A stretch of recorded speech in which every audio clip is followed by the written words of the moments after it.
நியூசிலாந்தின் இந்த ஆண்டுக்கான மீனாக வந்து இந்த ஃப்ளப் மீனை தெரிவு செஞ்சுருக்காங்க.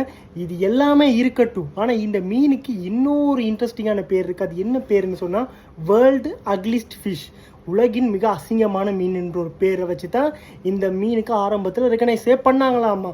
இந்த மீன் வந்து ஆரம்பத்தில் பார்த்தீங்கன்னு சொன்னால் ரொம்பவுமே இதில் ஃபேஸ் ஷேப் எல்லாமே ஒரு மற்ற மீன்களுக்கும் பார்க்க ரொம்பவுமே ஒரு டிஃப்ரெண்ட்டாக இருக்கனால தான் இந்த ஒரு பேர் வந்துச்சு.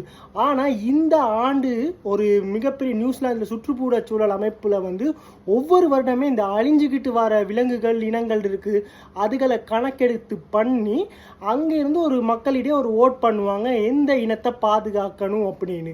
அந்த வகையில் இந்த ஆண்டில் அதிகமான மக்கள் வந்து இந்த ஃப்ளப் மீன் ஃபிஷ்ஷை தான் ரொம்பவுமே பாதுகாக்கணும், இதை ஒரு அழிஞ்சு வர இனம் அப்படின்னு சொல்லியிருந்தனால இந்த ஆண்டு நியூசிலாந்தின் சிறந்த மீனாக வந்து இந்த ஃப்ளப் மீன் வந்து தெரிவு செஞ்சுருக்காங்க. இந்த ஃப்ளப் மீனை பற்றி ஒரு இன்ட்ரெஸ்டிங்கான ஒரு விஷயம் சொல்ல போனால், இது கிட்டத்தட்ட ஆஸ்திரேலியா நியூசிலாந்து கடற்கரைகளில் 2000-4000 அடிக்குமே கீழே தான் வாழுமா. அவ்வளோ சீக்கிரத்தில் மேலே வந்து இது சும்மா நார்மலாகவே மற்ற ஃபிஷ்ஷஸ் மாதிரி இருக்காதாம். ஒரு மற்ற ஃபிஷ்ஷஸ் மாதிரி இதால் வேகமாக ஸ்விம்மும் பண்ண முடியாது, மிகவும் மெதுவாகவே நீந்தக்கூடிய ஒரு மீனா.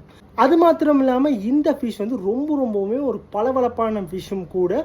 இது வந்து மனிதர்களுக்கு சாப்பிட்றதுக்கு உகந்த ஃபிஷ் இல்லை அப்படின்றத ஒரு ஆராய்ச்சியிலையும் செஞ்சுருக்காங்க.